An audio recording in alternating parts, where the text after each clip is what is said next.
बाइसनेस versus अनबाइसनेस इन data. Data जो है हमारे पास वो कलेक्शन ऑफ न्यूमेरिकल ऑब्जर्वेशन और इंफॉर्मेशन होता है। अब बाइसनेस इसमें यह कि मैं फेवरिज्म रखूं, मैं डाटा कलेक्ट करते वक्त फेवर करूं और जो अनमेरिड पीपल्स हैं या अनमेरिड जो ऑब्जर्वेशन में डेटा आ रहा है उसे कलेक्ट कर लूं। जबकि अनबाइसनेस ये है कि मैं फेवरिज्म ना करूं बल्कि रेंडमली या जो बाय चांस या मेरिट पे जो ऑब्जेक्ट्स आते हैं उन्हें पिक करूं।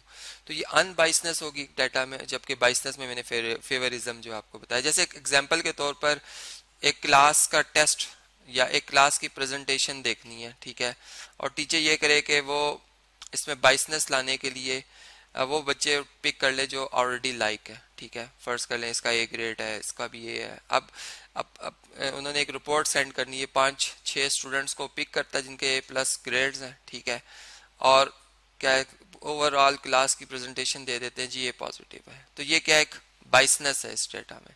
जबकि अनबाइसनेस ये है कि रैंडमली पिक किया जाए, ठीक है, और जो ट्रू पिक्चर पेश की जाए। यानी चूंकि रैंडम का मतलब यहाँ पर ये होगा कि अगर इस पूरी क्लास में 1 2 3 4 5 6 7 8 9 27 फर्ज करें स्टूडेंट्स हैं, ठीक है, तो हम हर एक स्टूडेंट की पिक होने की जो प्रोबेबिलिटी या चांस है वो 1 आउट ऑफ 27 है।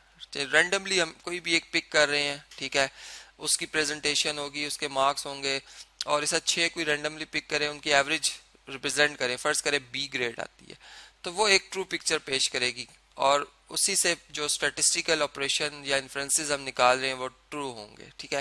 यानी अब इस बात को हम जो कुछ एग्जांपल्स है डेली लाइफ की उससे जरा समझते हैं। जैसे ये एक सैंपल लिया गया है, एक रैंडम सैंपल लिया गया of students at a middle school, ठीक है, जो क्या शो कर रहे हैं कि 10 स्टूडेंट जो है वो प्रेफर कर रहे हैं रॉक सॉन्ग्स को सुनने के लिए, ठीक है, 15 स्टूडेंट जो है वो प्रेफर करते हैं लिसनिंग टू हिप हॉप, ठीक है, एंड 25 स्टूडेंट जो है प्रेफर करते हैं किसी भी म्यूजिक को, किसी भी म्यूजिक को नहीं पसंद कर रहे, मतलब जब वो एक्सरसाइज वगैरह कर रहे होते हैं। तो अब देखें इस सैंपल की बेस पर जो ये कंक्लूजन निकाला जा रहा है कि it can be concluded that the half the student prefer no music while they exercise. अब क्या ये जो सैंपल हमने लिया है क्या ये बाइस है या अनबाइस है? तो हम ये कहेंगे कि ये अनबाइस, क्योंकि हम रैंडम सैंपल की बात कर रहे हैं, ठीक है, हमने कोई इसमें फेवरिज्म नहीं रखा, ठीक है। और फिर ये भी कि देखें टोटल स्टूडेंट जो हम देखे हैं जैसे 10 और ये 15 इनकी तादाद और 25 इनकी, तो 50 बन रहे हैं। 50 में से 25 जो वो म्यूजिक को लाइक नहीं करते, यानी हाफ होता है 25-50 का। तो यही बात की जा रही है कि कंक्लूजन यही है कि half the student prefer no music while the exercise. तो बिल्कुल ये जो कंक्लूजन है इसमें वो ट्रू है। इसी तरह एक और एग्जांपल जो है इसको जरा रीड करते हैं अब हम।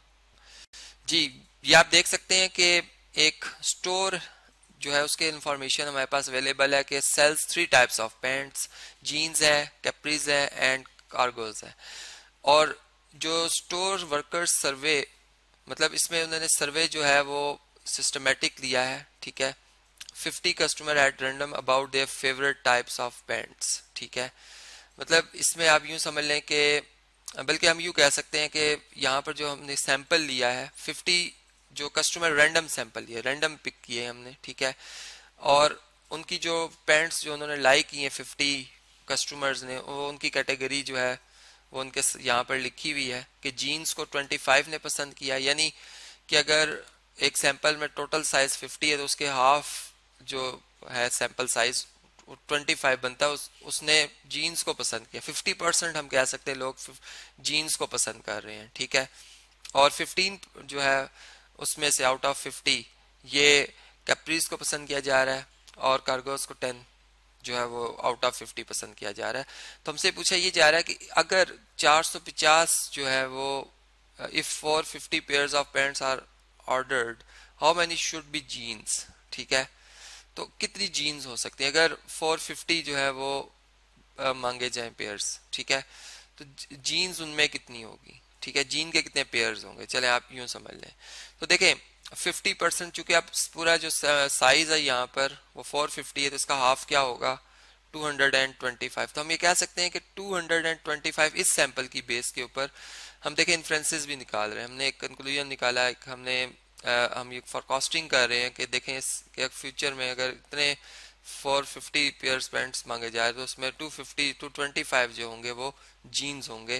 तो इस तरीके से जो सैंपल की या जो हमने डेटा कलेक्ट किया है, ठीक है, उसकी जो इम्पोर्टेंस है उसमें बाइसनेस या अनबाइसनेस की वजह से जो एक ट्रू पिक्चर आ रही है वो हमें यहाँ पर जो है वो नजर आती है कि अनबाइसनेस की कितनी इंपॉर्टेंट है एक डेटा में।